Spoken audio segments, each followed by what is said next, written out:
you're like, Dean, you're a white cishet man. I don't think white people get it. I don't think white people will ever be able to get it. I don't think white people understand what it feels like to, on a day-to-day basis, see people who look like you die. Are you sure about that? Well, I think all that I'm saying here, and like this is the position, is that I just... It's so funny that he can't be mean because he's so cucked to his whiteness. And I don't think that a white person has the moral high ground to be saying this is to be condemned and this is not to be condemned, because you just don't understand it, right? So I'm not excusing unaliving, by the way. I just wanted to say I don't condemn it. I mean, I condemn it. I don't condone it, right? I'm not going to sit here and celebrate. Even on my lives, I clearly said I won't celebrate it. But at the end of the day, if a black person comes to me and celebrates it, I'm not going to condemn them. And I'm black. And I don't understand why white people always feel entitled to tell black and brown people how we should feel and how we should react to harm caused to us. Because, like, you're, like, Dean, you're a white cishet man. At the end of the day, the rhetoric that Charlie Kirk was spreading does not impact you. Like, you're not directly going to be harmed by it or impacted by it. So I don't get why white people in general feel like they are entitled to tell a black or brown person how they should be reacting to their own oppressor or to their own dehumanizer. Well, I mean, I think in the sense of like me saying that like you probably shouldn't react in such a way as to like literally go out and like celebrate like the glorification of political violence and somebody dying by getting shot in the neck in front of their family. I get like the aspect of this where, you know, we're talking about the fact that individuals are going to feel some level of relief because we had a proponent of, you know, like very hateful rhetoric in which materialized into harm, and now stop that hateful rhetoric materializing into harm. I get why that's going to make individuals feel relief. Okay. Just that rhetoric ceasing. Okay. That fact on its own, I understand that. I do. I understand that. Rhetoric existing that perpetuates oppression to rhetoric not existing that perpetuates oppression. That is my usher in some sense of relief. Okay. But I think once again, where like my issue lies, and I feel like we've been over this a couple times, isn't there. My issue is more so within, like, as we've already talked about a handful of times, the celebration of the point of someone going from alive to dead in a violent manner in front of their family and 1,000 people. Like I don't know. Maybe like I'm really trying here. I swear to God, I'm really trying here. And once again, where I set is at the fact, you know, I had the reaction I did. If you're out there and, you know, you're not feeling like super sad, okay, like whatever. I'm not going to judge you. But it's more so within like the glorification and the justification of the act of political execution. I can't agree with that. I can't. Yeah, like, it's maybe okay. Maybe this is just like this is a disagreement. A blind spot. A disagreement, a blind spot, and like I don't think a white person can get it. Like when you said like you understand the violence that his rhetoric could cause, a white person is never going to get that. And I think like that is a blind spot that as a white person, you would like never ever be able to actually fully understand. And that's okay. That's perfectly fine, right? You live within a society where you don't Dina's getting radicalized right now. have to think about those things, right? You live within a He's typing in society that one gun broker. centers you, that 30-06 space Mauser. caters to you. You don't have to think about how you're going to be subjected to that level of violence. So no, I don't think white people get it. I don't think white people will ever be able to get it. I don't think white people understand what it feels like to, on a day-to-day basis, see people who look like you die in the most... Like on a day-to-day basis, like, oh, I guess it depends on what you're looking at. So I'm gonna say, depending on what wars you're following, I think you probably could see that. brutal manner, and the whole world just shrugging. I don't think white people get the fact that when you go to school, you are more likely to be suspended or expelled for simply existing within a black body, and literally the whole world views you as a criminal or as if something is wrong with you or as if you have to make yourself a little but smaller because you shouldn't even be here in the first place. You should be grateful to be alive in the first place, right? I don't think people get that. You do not get that. Nobody gets that. If you are not black, you don't live life as a black person, you do not get that, right? And so Even if a person, which I know you have been doing the work, I know that you have been deconstructing like racism and you have been educating yourself, we've had multiple conversations. But at the end of the day, you are still a cishet white man living within the US, within a society that caters to you specifically, right? So you will never ever be able to actually get the violence that black people are being subjected to on a regular basis. And the only issue that I have here is if a person can never ever fully grasp and comprehend and understand what it feels like to be marginalized, why do they think they have a right to condemn the marginalized and how they react and also determine how the marginalized should be reacting? Well, Like, I think all that I'm saying here, and like this is the position, is that I just It's so funny that he can't be mean because he's so cucked to his whiteness. I personally like think it's wrong to uplift, celebrate, and like celebrate the public execution that we saw. I personally can't celebrate it. I can't. yeah, but like, I'll tell you how like crazy like my day was, right? I had random like Zionists come up on my panel and call me evil. I had random white people who were bigoted. Is the average black person now a TikToker? Let me tell you how horrible my day was. Zionists called me evil on TikTok.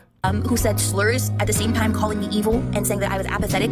Like the amount of and I was not even saying I was condoning it, right? I didn't even say that. I even had people who threatened me, who told me that I was next, who gave me death threats in my DMs and also in my chat, right? But the amount of people who felt like they had the audacity, the gall, the gumption to tell me how I should feel, how I should react, how I should make myself smaller to make them comfortable. And I feel like in 2025, like I'm in my 20s, right? I reached an age where I don't think that I have to minimize myself for the comfort of especially white people. And I don't think any black people need to be doing that. And if condoning or celebrating the death of a white teen nationalist makes a white I feel like people like this go through their daily life like praying to God that some white person calls them a racial slur. Like they pray to God, like they're waiting for it. They're so excited for the day that it finally happens. They're like carry around like a recorder hoping that somebody does it. Like, oh my God, I have something to talk about for the next 6 months. Oh my God, please.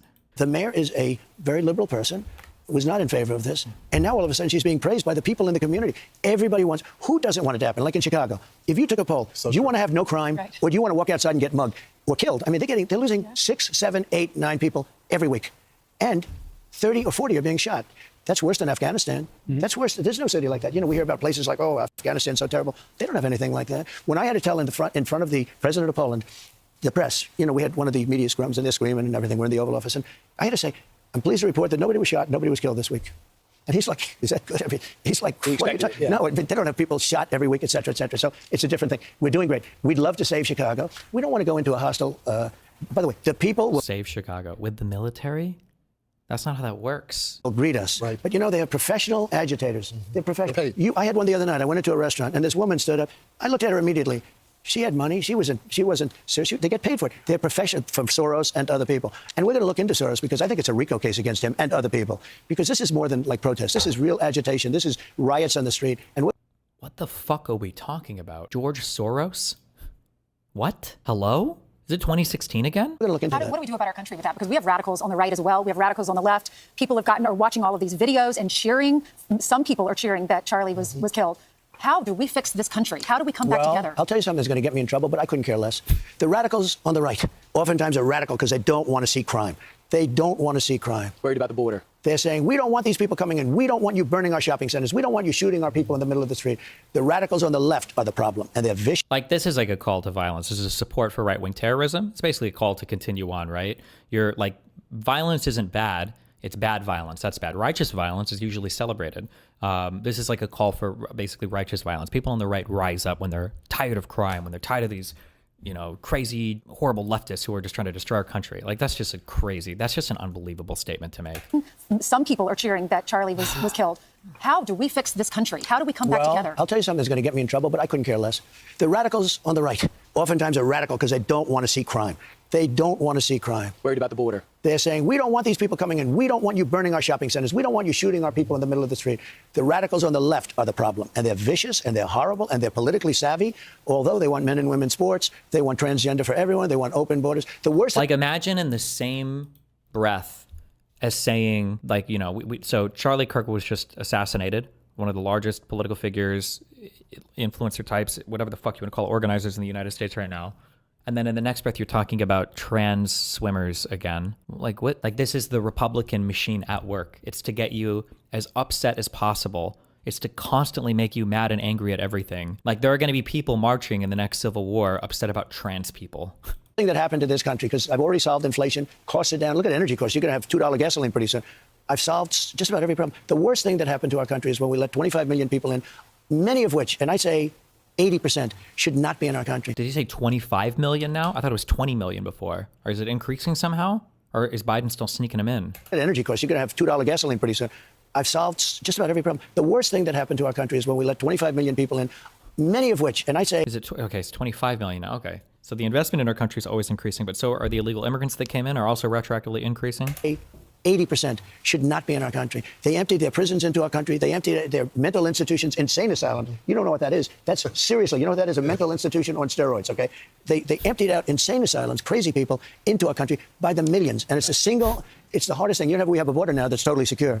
Nobody came in. Think of that. They actually announced nobody. We used to have millions of people come in. Nobody came in. And we back up the border with the military. We've done a great job. But the worst thing that happened to our country is to allow millions of people in from jails, mental institutions, drug dealers. Right.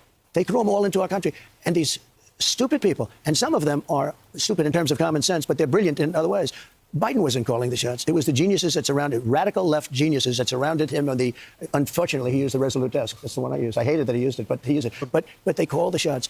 And he didn't do anything. Look at what happened. The auto pen signed everything. He wasn't aware of anything that was being signed. It's so illegal. Let out killers from prison, and he doesn't even know it. They took the unselect committee that, investigated stuff. It found out that we were right on everything. They burned all the information because this is all just lies. He's talking about the January 6th Select Committee. This idea that they burned all the evidence or didn't, you guys saw me study this topic for 3, 4, 5 months. There are thousands of pages of deposition, hundreds of hours of interviews. All of it is available unless they've unhosted it now. But you can go and it's all there. It's like the final report is like 960 some pages. Like all of it's there. It's just a fucking lie. Right on everything. Nancy Pelosi knew. I told her, I said, I'll give you 10,000 troops, January 6th. I'll give you 10,000 troops if you'd like. No, we don't want them. Oh, well, they found out that was true. They found out it was true. They burned everything. And Biden gave them a pardon. He gave these people in the committee, it's Congress people. That's not true. But well, he gave them a pardon. Not really. And it's so what they did, what he did to this country will live in infamy. So what he did is, and I say, Lawrence, I say what he and his people, because he was up sleeping most of the time, he should not have been president. But Mr. President, I remember we talked to you the next day after they tried to assassinate you, the first time. And oh my God, are they trying to not sane wash him, they're trying to actually get him like, President, can't you just like tell people to chill out? Hold on. It changed you. And you talked about your faith and how the American people, they're shaking this morning over Charlie Kirk, the school shootings that are happening. What do you say to those people that are hurting this morning? Well, I tell politicians, and I have a lot of friends that are Democrats. There's some normal Democrats too, not too many. But I have some friends, and I've been called by Democrats, everything else. They're equally concerned also. Yeah. It's them too. They don't want to go out in a public space and start. And I say something pretty simple. You got to do it. You got to protect as much, but you got to do it. I have the advantage of having hundreds of guys around me, as president, but they don't have that advantage. They could be a congressman, or they could be. Look at Steve Scalise, a great guy. Look what happened to him. If he didn't have those two very brave people around, they would have all been killed. All those congressmen would have been killed. But you had 3 of them badly hurt, and Steve was really badly hurt. I really say, I'm a little bit of a fatalist, I guess. I say, got to do your thing, or get out of the business and go into something. I just want to say that I am unbelievably fucking shocked that he just used the word fatalist. I would have never expected him to have that word in his vocabulary. Wow. You just got like 7 IQ points in my head higher than, good job. I wonder if that came from the deep recesses of his rotting mind. It's a dangerous business. And frankly, it always has been. It always has been. My job's very dangerous. If you would have told me this, maybe I wouldn't have done it, Brian. If Brian would have called me up, it's interesting. It's you look at the stats on presidents, it's the most dangerous career you can have. Right. Kennedy, Lincoln, McKinley, you can go down the list. But I chose to do it. I love doing it because we're going to make America great again. It's happening. I think a fatalist is like, imagine the boomer way of saying black-pilled. So look at the stock market. We've had the stock market hitting record highs every day. Never been higher. People, last night at the Yankee game, the cops are coming over to me. I love the police here. I love them all over the place, frankly. Sir, you've made me look like a genius. My wife finally respects me. My 401k is through the roof. He said, she thinks I'm a financial genius. I made him into a financial genius. By the way, we just got word there's going to be a press conference at 9 o'clock. Judge Patel's going to be there, I guess, to give more details on what you told us. And that is, we got the guy. You guys got the guy. And he's in custody and he's alive. And he was turned in by friends and families confirmed it. So is the message to the right, the people that are going to go, I want revenge, not to have... they're trying so hard. Okay, here you go. You're getting so many layups. President, Please tell your people to calm the fuck down. Okay, sorry. Revenge We got one to more. the right. I have friends and families confirmed it. Here he'll do it. Is the message to the right, the people that are going to go, I want revenge, not to have revenge? Charlie Kirk would not want revenge. You want revenge at the voter That's box. where to go. But unfortunately, we don't have so many ballot boxes because they have mail-in voting, which is totally rigged. You know, there are a lot of problems. I like ballot. Bro! It's so easy. It's so easy. What do you just tell people to not fucking kill each other? Please, hello? He's gonna bring it back. Sorry. Families confirmed it. So There's got to be like a live face reaction. Like, President, don't you tell these people to stop? And he's like, they need to win hard. And it's like, whoa. At the ballot box. Oh, but it's rigged. Whoa. Jesus. is the message to the right, the people that are going to go, I want revenge, not to have revenge? Charlie Kirk would not want revenge. You want revenge at the voter That's where to go. But unfortunately, we don't have so many ballot boxes because they have mail-in voting, which is totally rigged. You know, there are a lot of problems. I like ballot boxes where they do mail-in voting all over the place, which is rigged. Anytime, Jimmy Carter, they had a commission. He said, anytime you have mail-in voting, it's a crooked election, okay? And they got to stop. But I can't really say at the ballot box because in some cases, like California, doesn't have ballot. Okay, so he said we should take revenge to conservatives at the ballot box, but we can't do it at the ballot box, so he's going to give us another alternative. Okay, maybe at the mail-in voting box? Ballot boxes. They send out 38 million ballots. Nobody knows where the hell they're going. Then they come back. Democrats get more than Republicans. Right. It's so unfair, the system, and we're going to fix the system. What are you going to do about President? That's it? Oh, okay. So then they should be violent. Good. Heard you loud and clear. By the way, when President Donald Trump was asked to disavow the Proud Boys, President Donald Trump, his statement was, stand back and stand by. You have repeatedly criticized the vice president for not specifically calling out Antifa and other left-wing extremist groups. But are you willing tonight to condemn white supremacists and militia groups and to say that they need to stand down and not add to the violence in a number of these cities, as we saw in Kenosha and as we've seen in Portland? Sure, are you I'm prepared willing to do specifically that, do it? Well, go ahead, sir. I would say almost everything I see is from the left wing, not from the right wing. So what are you saying? I'm willing to do anything. I want to see peace. Then do it, sir. Say it. Do it. Say it. Do you want to call them? What do you want to call them? Give me a name. Give me a white name. Supremacists and Who would right you like me to condemn? White supremacists and right Proud militia. Boys, stand back and stand by. But I'll tell you what. Somebody's got to do something about Antifa and the left because. Like, these are crazy statements. He said this, and then what was their response on Parler? Joe Biggs.